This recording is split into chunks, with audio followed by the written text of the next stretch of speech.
Hello friends and welcome back to our channel. और इस video में हम डिस्कस करने वाले हैं how did I qualify PAT with 99.1 percentile. इससे पहले मैंने लेखपाल के लिए एक वीडियो बनाया था जिसमें मैंने रिवील किया था कि मेरे पैट का स्कोर क्या था एंड मेरा जो परसेंटाइल था वो 99.1 था। तो अगर आप उस वीडियो को देखना चाहते हैं तो उसका लिंक मैंने नीचे डिस्क्रिप्शन बॉक्स में दे दिया है, वहाँ से आप चेकआउट कर सकते हैं। And thank you so much everyone उस वीडियो को इतना प्यार देने के लिए।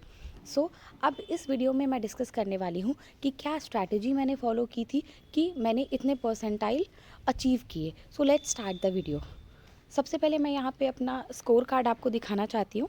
यहाँ पे आप देख सकते हैं सेकेंड शिफ्ट में मेरा एग्ज़ाम था एंड जो मेरा एब्सोल्यूट स्कोर था, जो मेरा वास्तविक स्कोर था वो 81.25 था एंड बाद में नॉर्मलाइज करने के बाद मेरा जो स्कोर था 81.03 मार्क्स हो गया था एंड जो परसेंटाइल था वो मेरा 99.129937 परसेंटाइल है, जैसा मैंने आपको बताया था।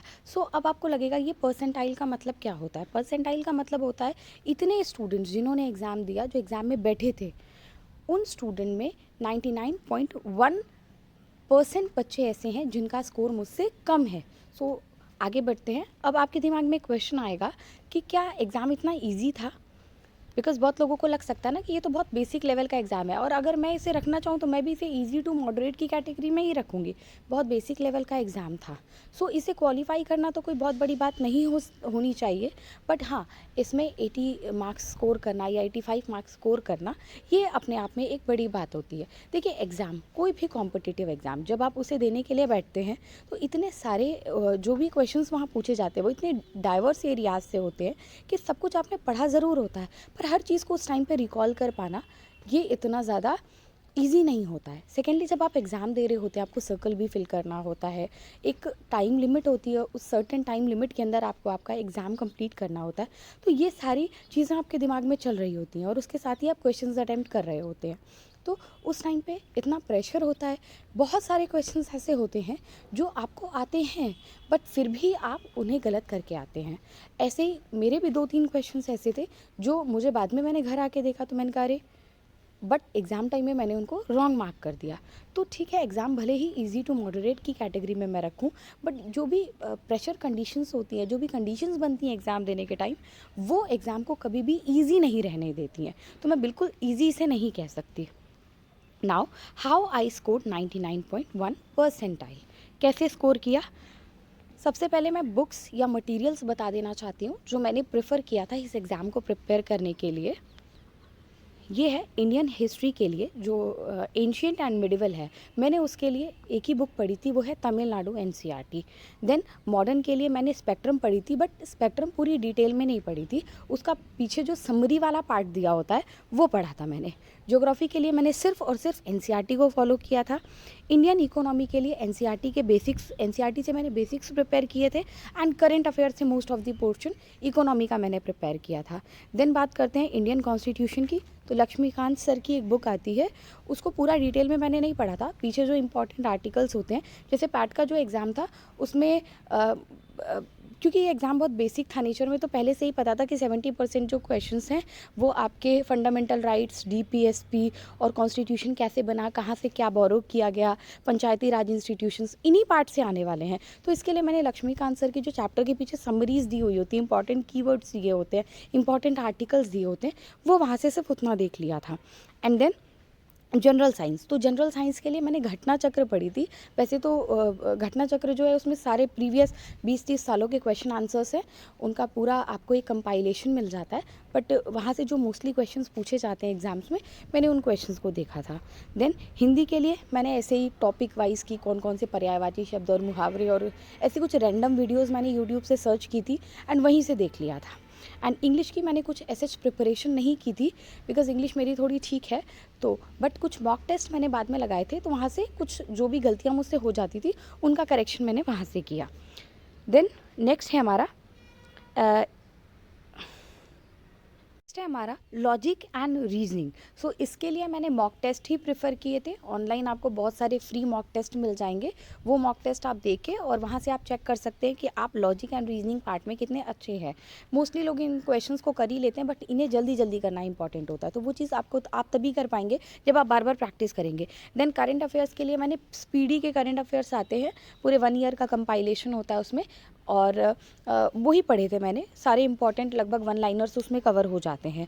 एंड जनरल अवेयरनेस के जो टॉपिक्स थे उनको इंडिविजुअली, जैसे इंपॉर्टेंट ऑर्गेनाइजेशंस और इस तरीके से जो टॉपिक्स दिए हुए हैं, जब आप डिटेल सिलेबस देखेंगे तो उसको मैंने 1 बाय 1 गूगल कर लिया था, एंड जो प्रीवियस ईयर क्वेश्चंस पूछे गए हैं उनके बेसिस पे थोड़ा उनको देख लिया था। देन अब मैंने, जैसा कि हमारा वीडियो का थंबनेल है, मैं आपको कुछ मैजिक ट्रिक्स बताऊंगी जिसका यूज़ करके आप पैट का एग्ज़ाम बहुत अच्छे नंबर्स के साथ पास कर सकते हैं। एंड पैट ही नहीं, अगर इन ट्रिक्स को आप फॉलो करें तो आप कोई भी एग्ज़ाम बहुत ही आसानी और बहुत ही अच्छे से क्वालिफाई कर सकते हैं। So let's start. सबसे पहले जो सबसे इम्पॉर्टेंट चीज़ है वो है, एग्ज़ाम के लिए पढ़ने से पहले आपको उस एग्ज़ाम को पढ़ना बहुत ज़रूरी है। किस तरीके के क्वेश्चंस पूछे जाते हैं उसमें, क्या सिलेबस है, सिलेबस आपको उस एग्ज़ाम का पता होना चाहिए। आपको कितना, कहाँ जाना है, कितना डेप्थ में पढ़ना है, ये सारी चीज़ें आपको पहले पता होनी चाहिए। देन पेपर का पैटर्न क्या है, जैसे आप पैट का देखेंगे तो उन्होंने स्पेसिफिकली डिफ़ाइन किया था इतने कि हम 5 मार्क्स का हिस्ट्री में से पूछेंगे, या इंडियन नेशनल मूवमेंट से हम इतने मार्क्स का पूछेंगे, ये सब कुछ उन्होंने पहले ही डिफ़ाइन कर दिया था। तो आपको अपने जो एरियाज़ हैं जहाँ पे आप अच्छे हैं, जैसे मुझे पता था कि हाँ, मुझे इंग्लिश के लिए ज़्यादा प्रिपरेशन की ज़रूरत नहीं है, तो मैंने उस चीज़ के लिए बहुत ज़्यादा ध्यान नहीं दिया। ठीक है, तो आपको भी कुछ कोर एरियाज़ जहाँ पे आप बहुत अच्छे हैं, उस तरीके से देखते हुए आप अपनी प्रायोरिटीज़ की, आपको किन चीज़ों को प्रायोरिटी बेसिस पे पढ़ना है, उनको आइडेंटिफाई करना बहुत ज़रूरी है। देन आपको देखना है कि लेवल ऑफ एग्ज़ाम क्या है। जैसे पहले से ही पता था कि पैट का एग्ज़ाम बहुत ज़्यादा डेप्थ में नहीं होगा, कुछ इजी ही रहने वाला है, तो इसके लिए आपको बहुत ज़्यादा डिटेल में पढ़ने की ज़रूरत नहीं थी, बहुत स्पेसिफिक चीज़ें ही आपको पढ़ने की ज़रूरत थी। देन मार्किंग पैटर्न, जो कि मैंने अभी आपको बताया कि किस सब्जेक्ट से कितने मार्क्स का क्वेश्चन पूछा जा रहा है, किसका कितना वेटेज है, ये सारी चीज़ें पहले आपको पता होना ज़रूरी है। सो फर्स्ट पॉइंट है, किसी एग्ज़ाम के लिए पढ़ने से पहले आपको उस एग्ज़ाम को पढ़ना ज़रूरी है। Then analyse yourself. अब देखिए, 3 कैटेगरी के स्टूडेंट्स होते हैं जो आजकल प्रिपरेशन कर रहे हैं। एक है बिगिनर्स, जो जस्ट, जिन्हें कुछ पता नहीं है, बस वो अब जस्ट प्रिपरेशन में कदम रखने जा रहे हैं, वो है बिगनर्स। तो उनको तो सारी बुक्स को अच्छे से थॉरो स्टडी करना चाहिए। ठीक है, देन आते हैं कि जो कुछ टाइम से एग्ज़ाम्स की प्रिपरेशन कर रहे हैं, तो उन्हें जिस्ट को फॉलो करना चाहिए कि अब आपको सब कुछ पढ़ने की ज़रूरत नहीं। जैसे मैंने आपको बताया, मैंने पूरी स्पेक्ट्रम नहीं पढ़ी, केवल उनके पीछे की समरी पढ़ी। मैंने पूरी लक्ष्मीकांत नहीं पढ़ी, उसके पीछे दी हुई समरी पढ़ी। तो इस तरीके से जिस्ट आपको फॉलो करना चाहिए, इससे ज़्यादा आपको डिटेल में जाने की ज़रूरत नहीं, क्योंकि बेसिक कॉन्सेप्ट्स आपके ऑलरेडी प्रिपेयर होते हैं, आपको बस रिकॉल करने की ज़रूरत होती है।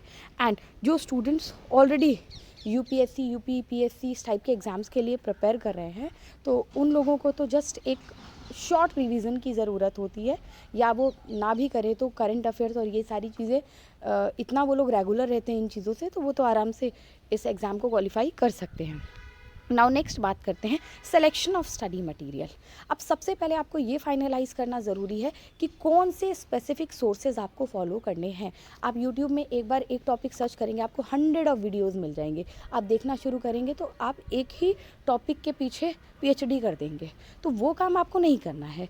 आपको अपने स्टडी मटेरियल को अपने अकॉर्डिंग, अब ज़रूरी नहीं है, अब कुछ बच्चों को लगेगा स्पेक्ट्रम पढ़नी है, नहीं, अगर आपने लूसेंट पढ़ा है तो आप लूसेंट से प्रिपेयर कर लीजिए। लूसेंट में भी समरी दी हुई होती है, वहाँ से आप प्रिपेयर कर लीजिए, तो वो कोई इशू नहीं है। अगर स्पीडी नहीं पढ़ते, आप कोई और करंट अफेयर्स मैगजीन फॉलो करते हो तो आप उसका रिविजन कर लीजिए। तो ये सारी चीज़ें बहुत इंपॉर्टेंट है। ठीक है, कि आपको आपका स्टडी मटीरियल आपको बहुत कन्फाइंड होना चाहिए। आपको पता होना चाहिए कि मुझे सिर्फ ये 5 किताबें ही पढ़नी है, क्योंकि आप 15 किताबें पढ़ने के लिए जाएंगे, पढ़ नहीं पाएंगे, एंड लास्ट में आपको कुछ नहीं मिलेगा।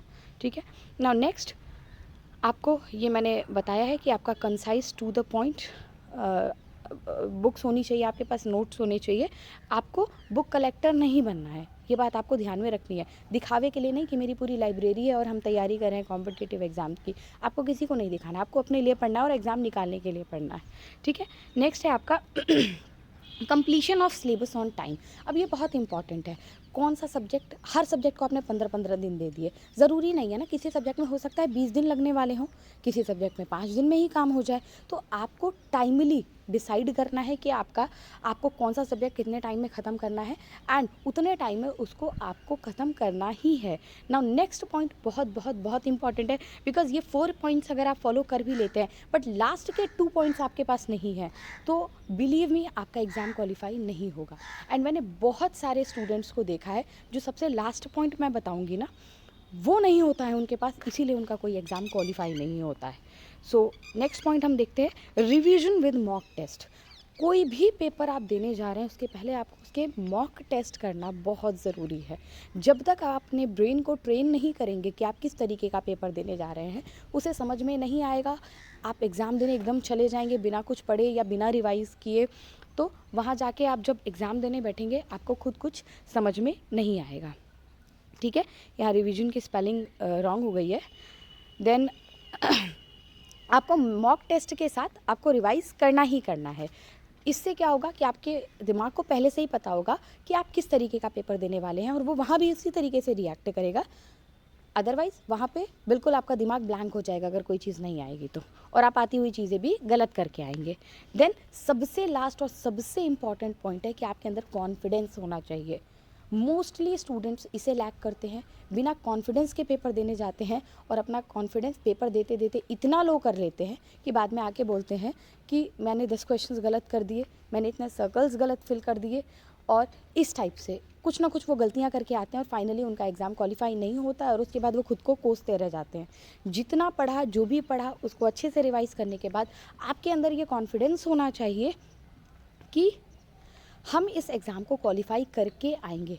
ऑब्वियसली ओवर कॉन्फिडेंस नहीं होना चाहिए, बट कॉन्फिडेंस ज़रूर होना चाहिए। एंड इतने टिप्स आप फॉलो करके जाते हैं तो डेफिनेटली आपका एग्ज़ाम क्वालिफाई होगा। एंड आई सजेस्ट कभी भी बॉर्डर एरिया पे मत रहिए। 60 मार्क्स 50 मार्क्स लाके बॉर्डर एरिया पे मत रखिए कि पूरा टाइम रहिए कि आपका पूरा टाइम यही सोचने में चला जाए कि मेरे को प्रिपरेशन करनी चाहिए कि नहीं करनी चाहिए। बहुत सारे स्टूडेंट्स क्वेश्चन कर रहे हैं लेखपाल में कि क्या मेरे इतने परसेंटाइल हैं तो मुझे मैम प्रिपरेशन करनी चाहिए नहीं करनी चाहिए। तो वही मैं कह रही हूँ कि अगर आप ऑलरेडी कुछ स्टेप्स अहेड होंगे तो आपको ये टेंशन ही नहीं लेनी होगी कि मुझे प्रिपरेशन करनी है या नहीं करनी है।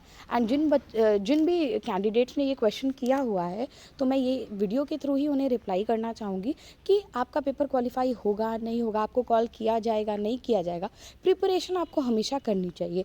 क्यों? क्योंकि अभी नहीं तो आगे काम आएगी। अगर आप प्रिपरेशन नहीं करेंगे तो क्या करेंगे ना, तो इसलिए। एंड यहीं पे मैं अपनी वीडियो को समाप्त करती हूँ। So hope you like the video. और इसके बाद भी अगर कोई क्वेरी रह गई होगी तो आप कमेंट बॉक्स में नीचे कमेंट कर सकते हैं। Thank you.